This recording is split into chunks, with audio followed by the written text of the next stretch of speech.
Okay, all right, have a good day. Thanks for the information.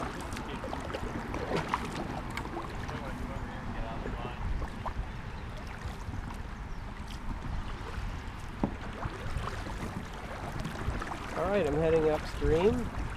This would be the start. And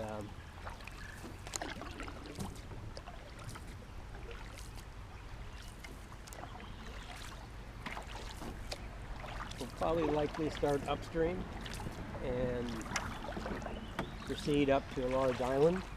And that's all what I'm paddling today, to see how big of a loop we can get. I believe I can go up about 3 miles.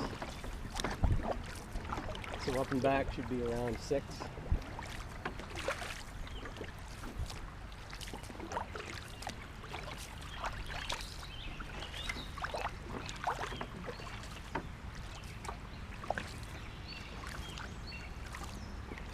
Slide up here a little bit.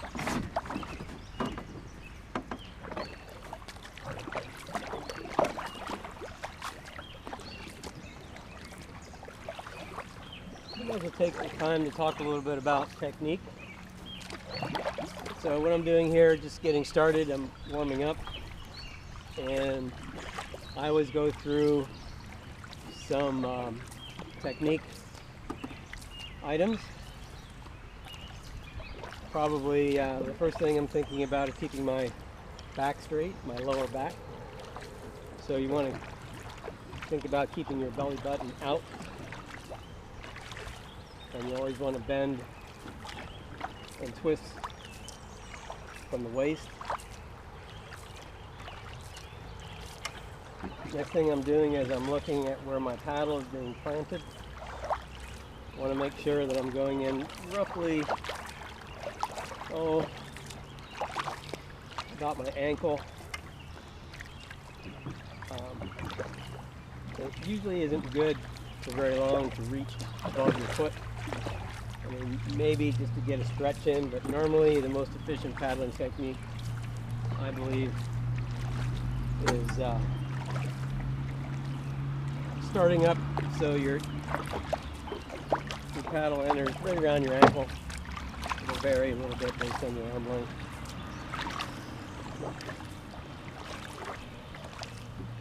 Now I'm looking at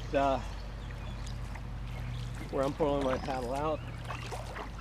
The trigger to where my paddle could come out should be when my hand gets to about my knee.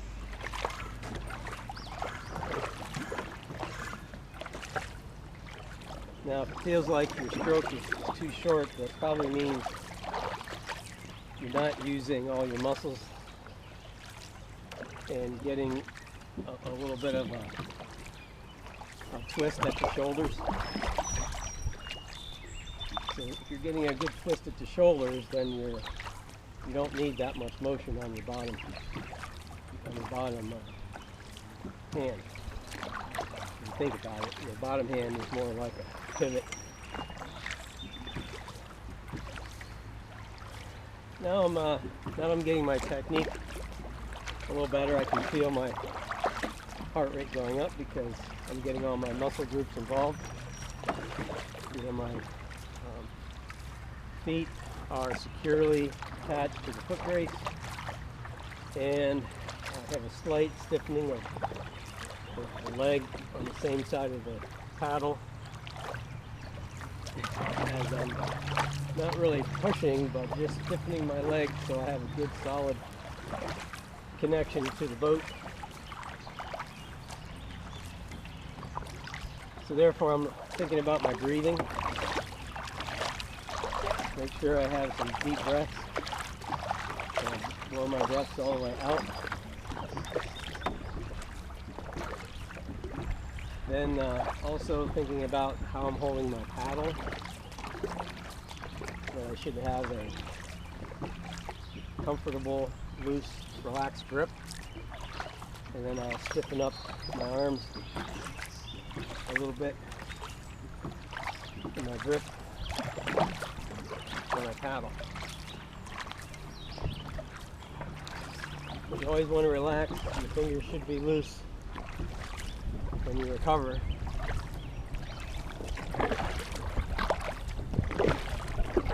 So, belly button out, get a nice efficient stroke length. I want to think about driving down,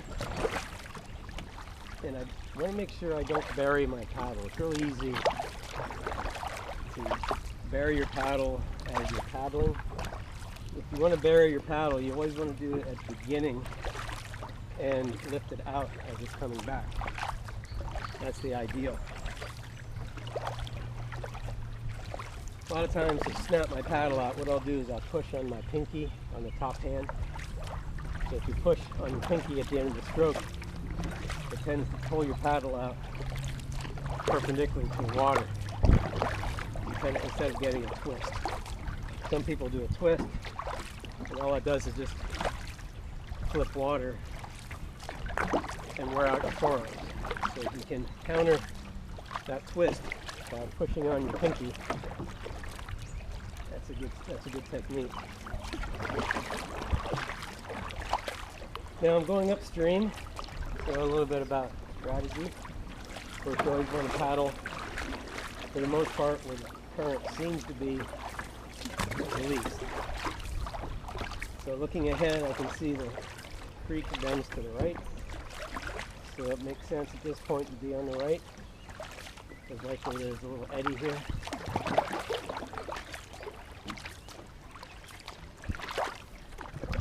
Actually, I don't have my clock running, so let me get. So it's started about 1:45.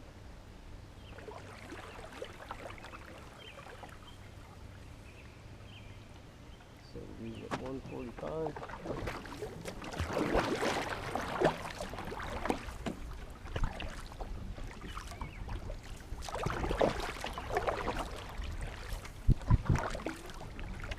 Since I have a camera, I'm not being too aggressive about staying tight to the shore. But many times, because you have to steer, you lose some of the advantage of less current by steering. So this is probably where I would be in the right situation. Plus, since I haven't been on this deck for a while, I don't know what's directly underneath the water.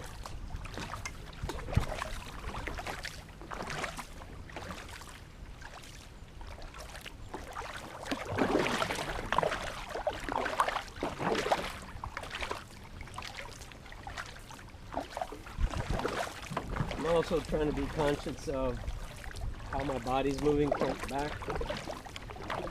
The motion I want is that I move forward when I'm going forward.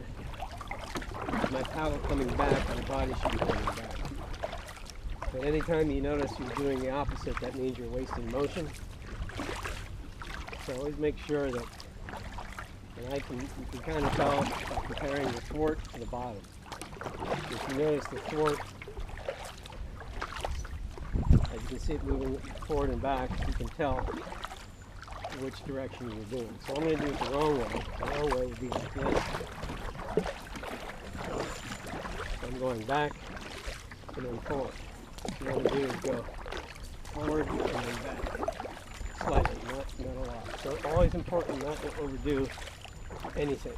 You just want to take those 7 or 8 things that make up your technique and make that part of a whole stroke without emphasizing one over the other. The only exception is if you feel like stretching. If you just feel like a cramp coming on, something sore, then you might want to reach a little bit more or not reach as much.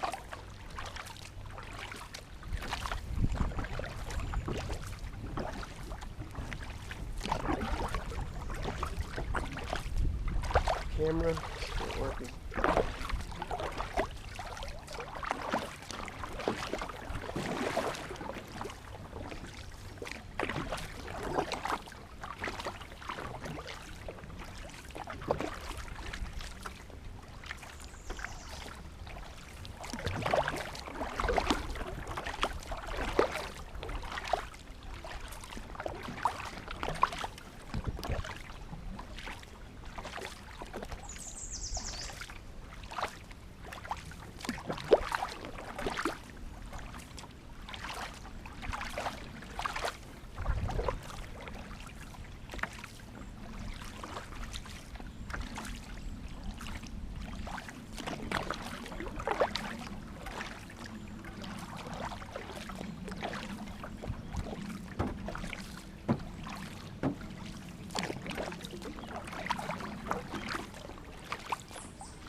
And every 10 minutes or so, I kind of check myself, especially when you're by yourself. One way to keep your heart rate up, which I don't have my heart rate monitor, but I'm hopefully I'm right around 135 at this point. It's actually pretty easy to check. You know, if I count my heartbeat, 1, 2, 3, 4, 5, 6, 7, 8, 9, 10. That's 10 heartbeats in about 6 seconds, so probably about 125 right now. So eventually I usually like to train with 135 to 145 after I warm up a bit.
Up to this point, we're still affected by the small dam, about 2 miles below the start and finish.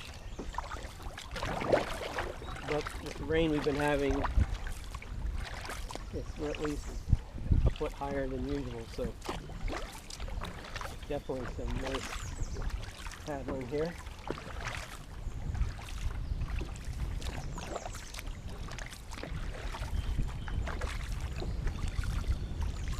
Probably going to stick with the main channel, but there's definitely areas maybe you could call a shortcut.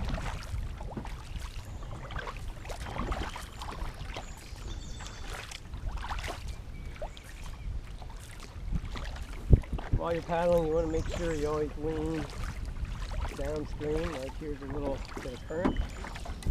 I'm going to hit this, I want to make sure I'm leaning downstream slightly. Sets me up so I can pop out.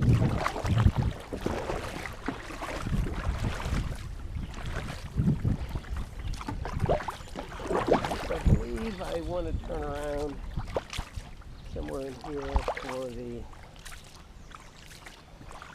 5 mile. Let me see if I can find a good island, turn around.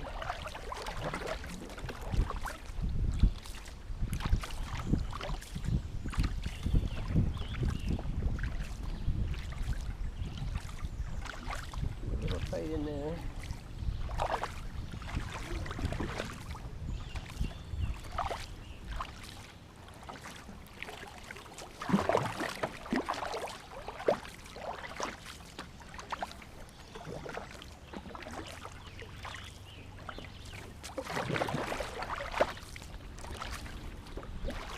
Again, make sure you lean downstream and into something like this. And you have to make sure you don't oversteer and you're doing right there, gets thrown a little bit by the current.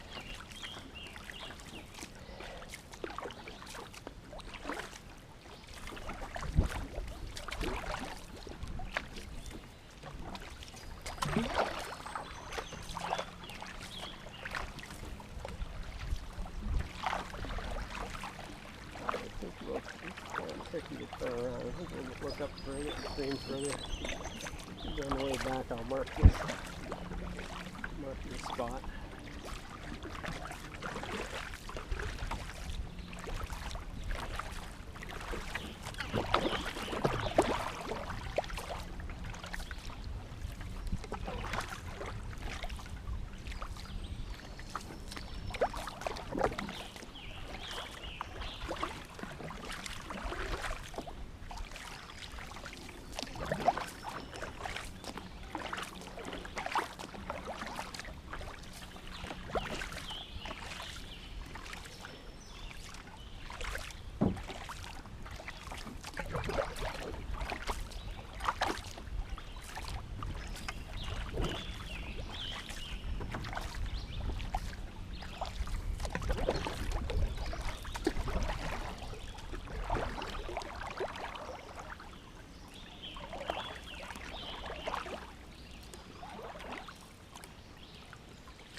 lucky.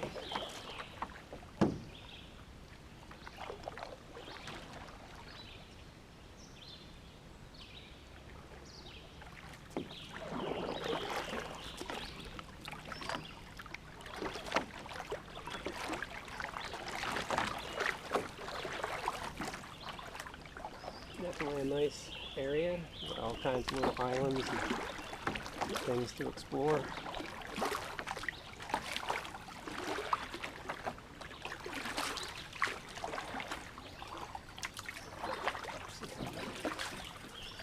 Backing skills are.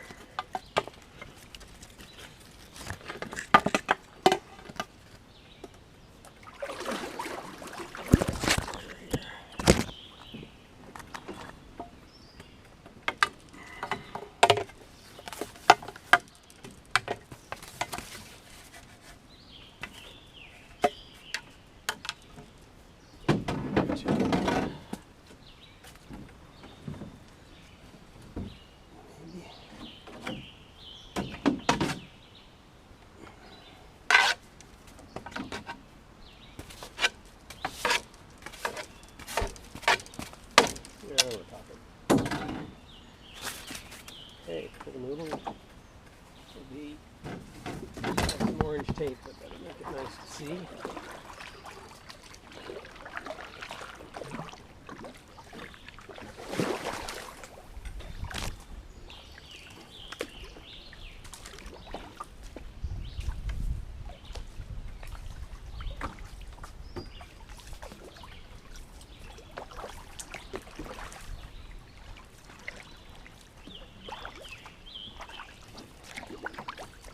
Might be a good turnaround because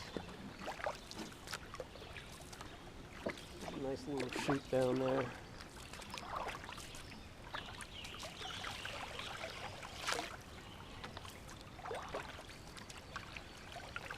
Well, sort of a log jam, maybe not so much.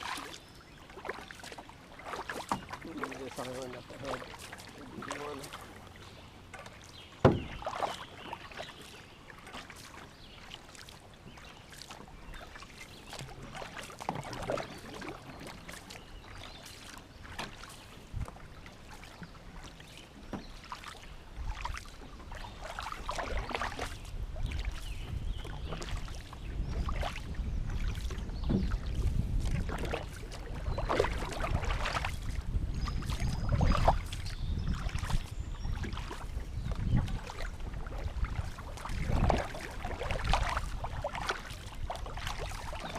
Here's a spot where it makes sense for a crossing.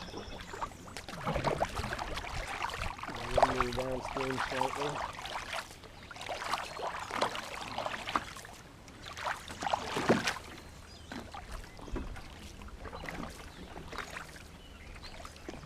Taking a couple deep breaths. Help my body get rid of the lactic acid.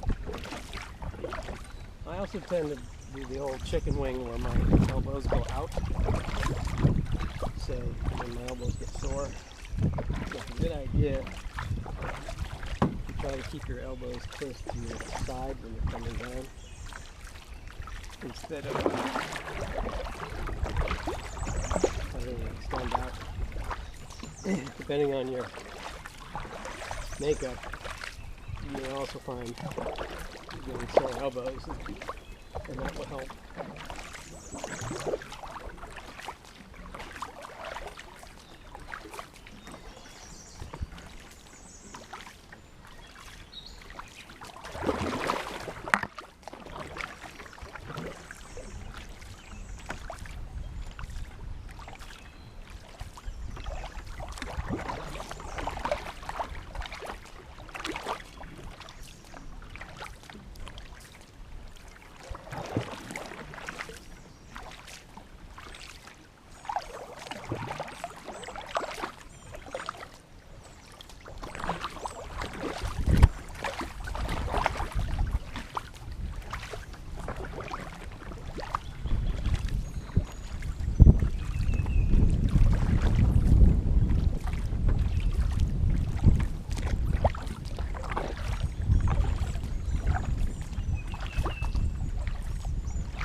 thinking if I mark the left and right parts of this island, this will be a good upward turnaround point. I'm kind of thinking for the recreational paddler, the 5 mile might be better, mostly in the lower half, so I think I changed my mind on that.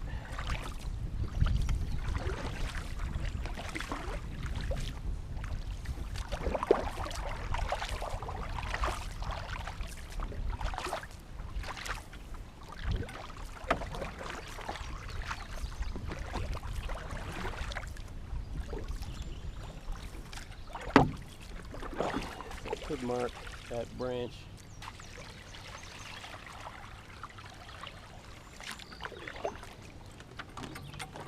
.45 to paddling up for 20 minutes, which is probably about 2 miles. Yeah, I don't have to send these up this far.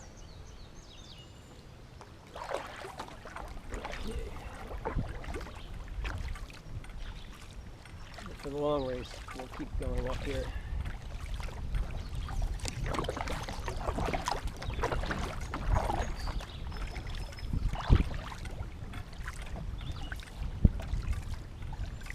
You want to get a 10-mile loop, so I want to try to get up here at least 3 to 4 miles.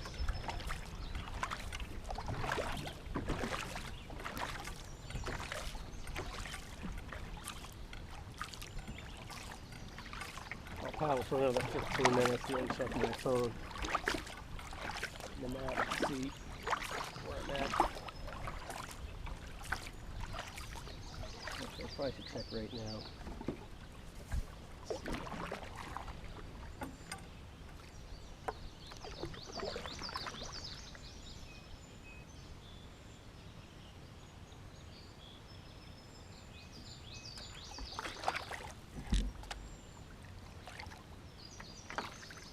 Google Maps.